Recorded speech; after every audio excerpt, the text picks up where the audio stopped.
안녕하세요. 노마드 정변의 정관영 변호사입니다.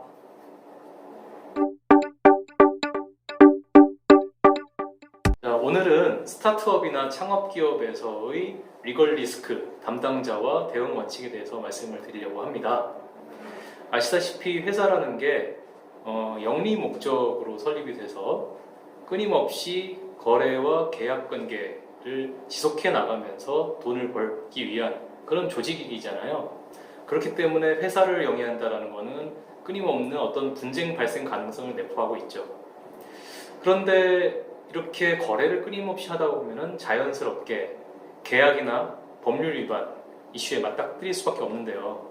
이런 계약이나 법률 위반 리스크에 이제 맞닥뜨려졌을 때 과연 어떻게 대응하고 이거를 어떻게 회복시킬지에 대해서 미리 그 조직이나 관리 체계를 만들어 두지 않으면 굉장히 곤란한 상황에 처할 수가 있죠. 그리고 계약이나 법률이라는 게 나만 잘 지키면 되는 게 아니라 상대방 또한 이걸 또 지켜줘야지만 원만하게 흘러가는 것이기 때문에 이게 뭐 세상 일이 내가 착하다고 내가 올바르게 한다고 해서 다 뜻대로만 흘러가는 것은 아니죠. 그래서 오늘 주제를 준비했으니까 관심 있는 분들은 처음부터 끝까지 꼭 봐주시기 바랍니다. 그러면 PPT를 보면서 말씀을 드리겠습니다. 스타트업의 리걸 리스크 담당자 및 대응 원칙이라는 제목하에 준비를 해봤습니다. 우리가 생각할 수 있는 리걸 리스크라는 게 여러 가지가 있을 텐데 일단 산업별로 나눠서 볼까요? 건설이나 부동산 같은 경우에는 보시는 바와 같이 여러 가지 공사 대금 문제, 지체 상금, 그리고 하도급 관련된 문제와 PF, 재개발, 재건축 이런 이슈들이 있을 수 있고요. IT나 정보통신 같은 경우에도 전자금융, 영업비밀 보호, 지적재산권 문제, 개인정보, 정보 보안, IT 컴플라이언스 이런 문제들이 있을 수 있고 제조업 같은 경우에도 각종 소송이나 분쟁에 휘말릴 수 있고요. 공정거래법이나 제조물 책임 이슈가 발생할 수 있습니다. 마지막으로 은행이나 증권, 금융업 같은 경우에도 각종 금융 규제, 그다음에 무역이나 대금 결제와 관련된 문제, 분식회계 이런 리걸 리스크들이 있을 수 있고요. 리걸 리스크를 분야별로 한번 나눠서 보면 컴플라이언스가 이제 준수한다는 뜻이잖아요. 그런 규제와 관련된 여러 가지 법률들이 굉장히 많은데 대표적으로 우리 공정거래법이라고 부르는 독점 규제 및 공정거래에 관한 법률, 자본시장법, 그다음에 금융규제, 그다음에 뭐 여러 가지 무역 제재 등이 있는데 여기 보시면 미국 FCPA는 해외 부패 방지법이라고 미국 법이죠.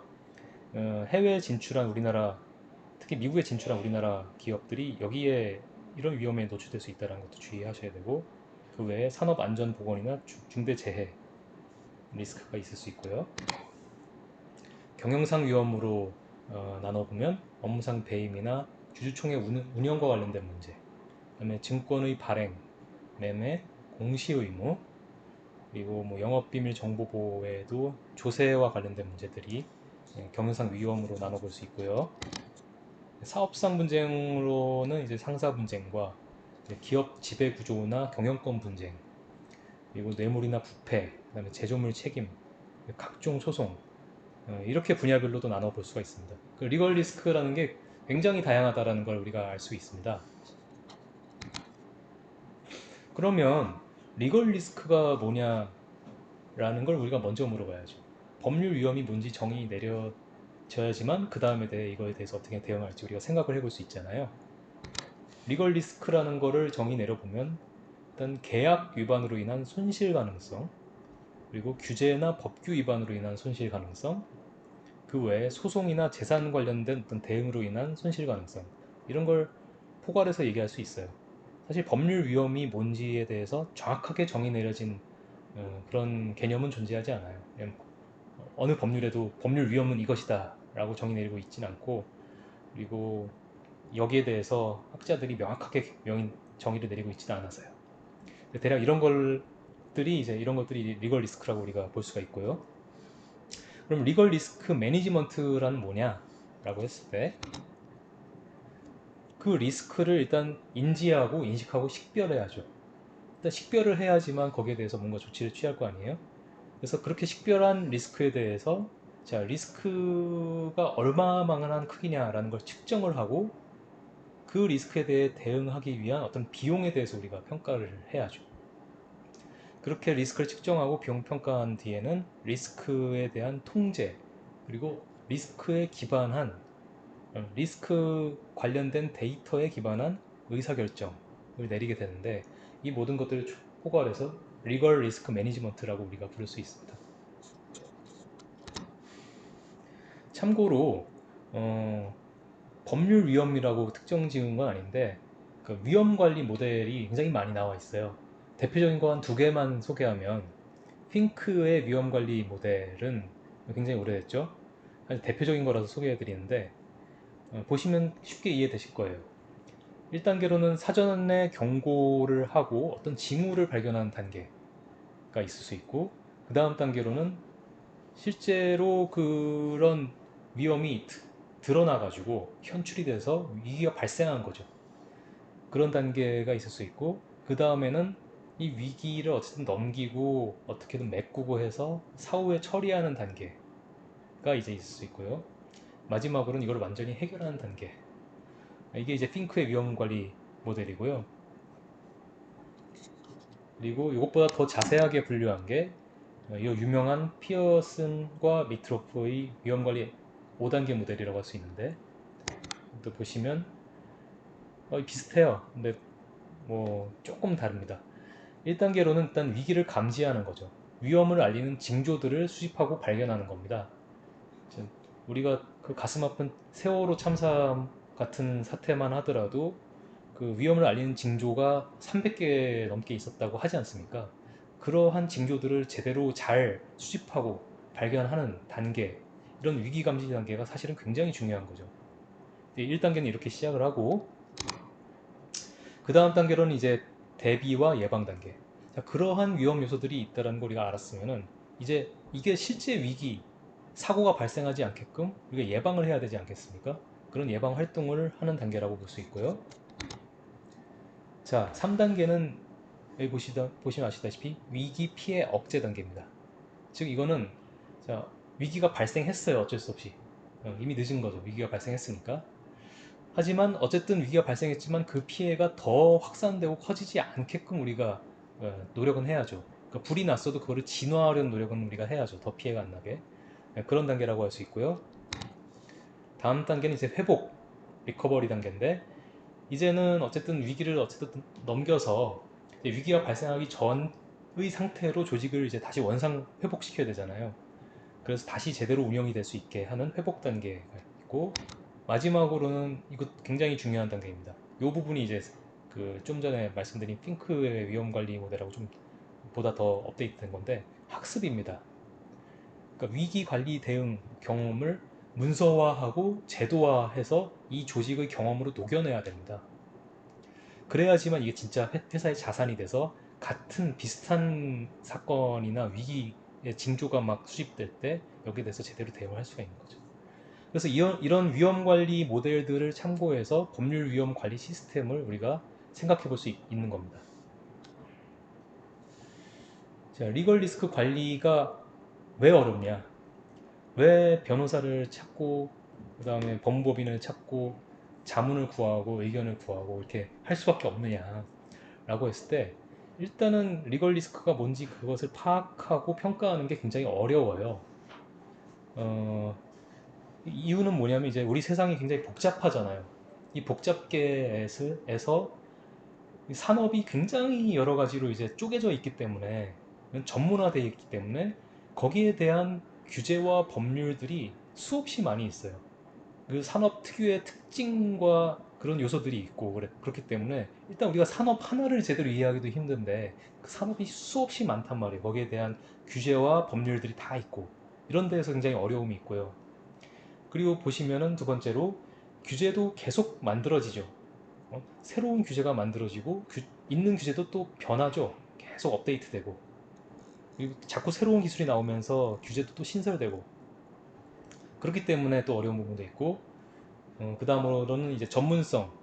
처음에 말씀드린 거와 이제 일맥상통하는데 워낙 세상이 복잡계이고 산업이 쪼개져 있다 보니까 이 전문화가 이루어져서 리걸 리스크 파악이 어렵고 그 다음에는 사내 부서에 따른 입장차가 있어요. 이건 좀 이따 말씀드리기가 있을 텐데 이게 법무팀이나 사업부서 이런 팀의 이해관계에 따라서 리걸 리스크를 대응하려고 하는 노력이나 그 의지가 다를 수가 있어요. 이걸 통합시키는 게 굉장히 어려워요. 그 다음에 사실 리걸 리스크라는 게 뭐 사소한 법률 위험도 있지만은 잘못하다가는 이게 회사의 존립 자체를 흔드는 그런 아주 중대하고 민감한 것들이 있거든요. 이런 것들이 있기 때문에 굉장히 법률 위험, 리걸 리스크를 파악하고 평가하는 게 어려운 겁니다. 자, 그러면 우리가 이제 본격적으로 좀 생각을 해봅시다. 우리 회사 내의 리걸 리스크 담당자를 누구로 해야 될까? 자, 여러 가지 주체들이 있어요, 회사 내에. 하나씩 보시면 최고 경영자가 있죠. 대표이사 또는 업무 집행 지시자. 이런 분들은 굉장히 책임감도 크고 맡은 직위도 높기 때문에 이분들이 움직이면 사실 전사적으로 대응이 가능해요. 자, 그 다음으로는 이제 이사회.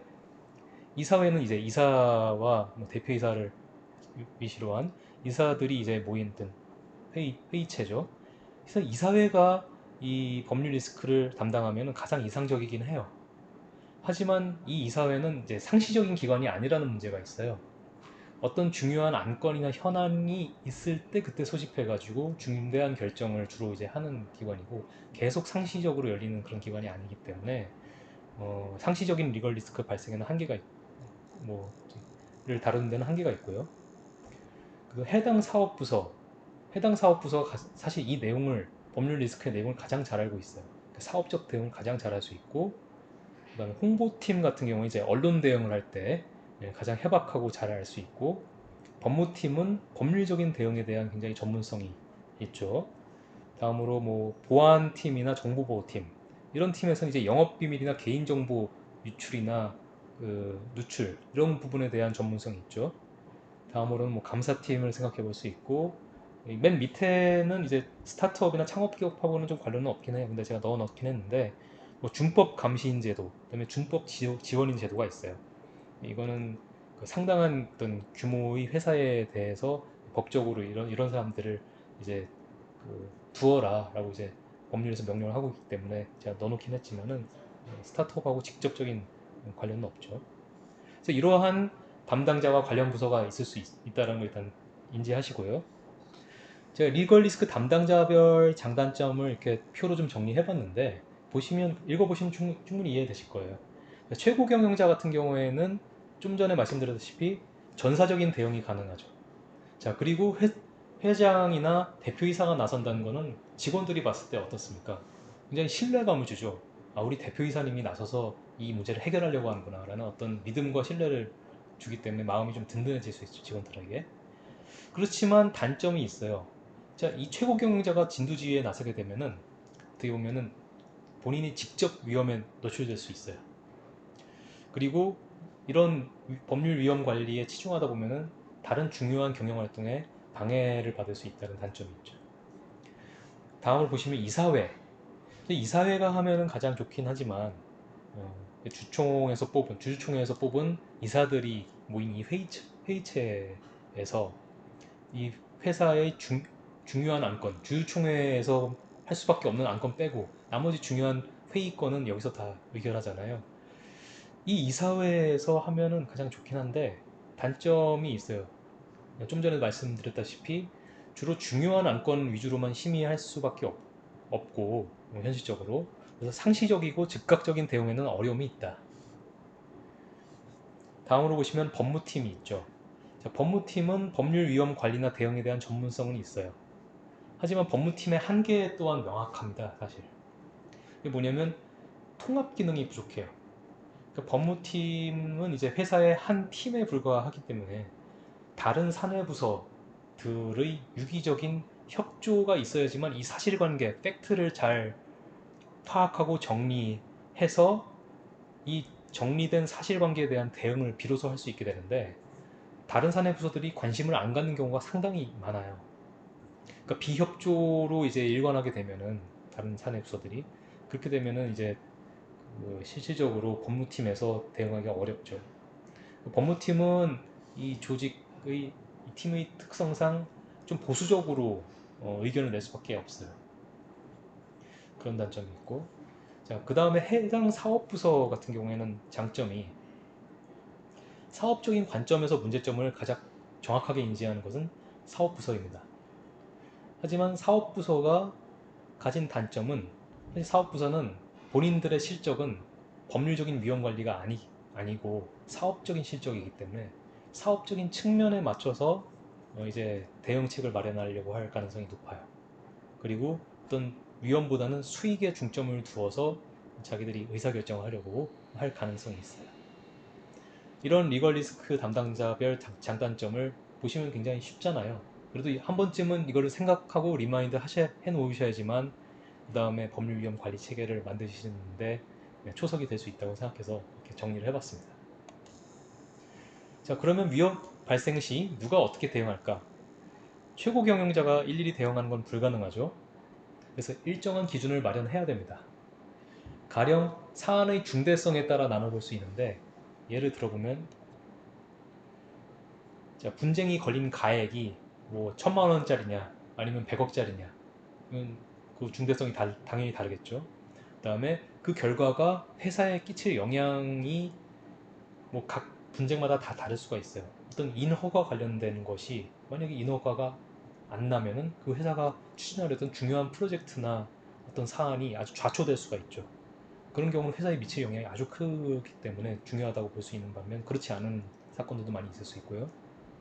다음으로는 법률 위험이나 분쟁의 난이도에 따라서 사안의 중대성이 달라질 수 있고, 그 다음에 예상되는 분쟁 해결 기간에 따라서도 사안의 중대성을 우리가 나눠볼 수 있습니다.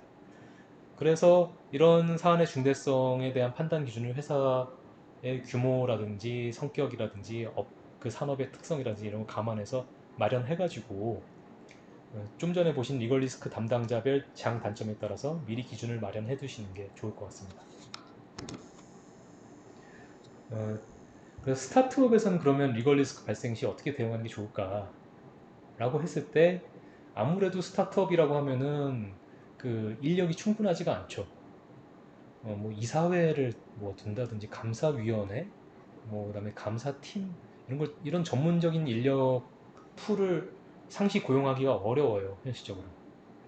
그렇기 때문에 어떻게 하면 좋으냐라고 했을 때 일단은 뭐 법무팀을 뭐 따로 뿌릴 필요는 없겠지만 일단은 어떤 직원에게 법무법인, 회계법인, 세무법인 그런 외부 전문가와 일해본 경험이 있는 직원에게 어, 그 리걸 리스크 발생 시 네가 1차적으로 대응한다 라고 업무를 배정해 놓는 게 좋아요.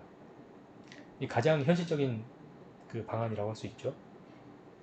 그래서 담당 직원으로 하여금 외부 법무법인의 자문을 구하도록 하는 것도 이제 위임을 하고, 다만 그렇다고 그 직원에게 모두 일임해서도 안 돼요. 예. 그 직원에게 일임하지 않고 해당 사업 부서와 이제 크로스 체크를 해야지만 됩니다. 왜냐면 자, 스타트업에서 이런 법무 담당 업무를 배정받은 직원이 그 일만 하기는 어렵죠, 사실은. 다른 일도 하고 이것도 배정받은 거기 때문에 이제 법률 위험 관리가 어떻게 보면 주업이라고 할 수는 없는 그런 현실적인 상황이 있기 때문에 사업 부서와 크로스 체크하도록 이제 해놔야 돼요. 그리고 리걸 리스크 관리 체계를 일단 그래서 어떻게 마련할 거냐. 불확실성에 대비해서 최악의 상황을 가정해서 마련해야 되고요. 사전 연습하고 시뮬레이션을 해두면 좋습니다. 우선 우리 회사가 처할 수 있는 위기가 뭐냐, 돈 못 받게 될 가능성뿐만 아니라 우리 회사가 하려고 하는 이 사업이 사실은 어떤 규제가 있다, 그래서 규제 샌드박스에 좀 들어가야 된다라는 걸 미리 좀 파악한다든지, 그런 위기가 무엇인지를 정의하고 종류별로 좀 유형화를 하면 좋습니다. 유형화를 하는 게 굉장히 중요해요. 그런 다음에 위기관리팀, 뭐 위기 대응 절차, 위기 대응 시나리오, 가이드라인, 양식 이런 거를 미리 마련해 놓으면 실제 위기가 발생했을 때도 당황하지 않고 대응할 수가 있는 거죠. 외부 변호사 선택에 대해서도 일정한 기준을 마련해 두는 게 좋고요.